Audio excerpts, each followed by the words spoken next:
What if I told you your next home wasn't built outside, but inside a factory? We're taking you inside to see exactly how manufactured homes are built.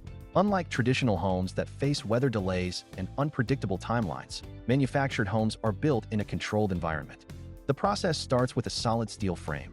From there, the floors, walls, and roof are assembled with precision, using materials similar to site-built homes but crafted more efficiently. Every detail, plumbing, electrical, and insulation, is installed by skilled professionals, ensuring the home is energy efficient and built to last. This is the part most people don't see, but it's what makes manufactured homes so impressive. Once the structure is in place, the interior starts coming to life.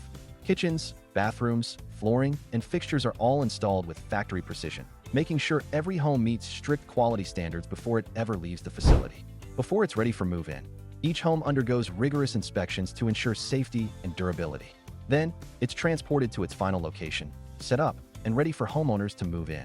Fast, high quality, and affordable, manufactured homes are changing the way we think about homeownership. Would you ever consider living in one? Let me know in the comments.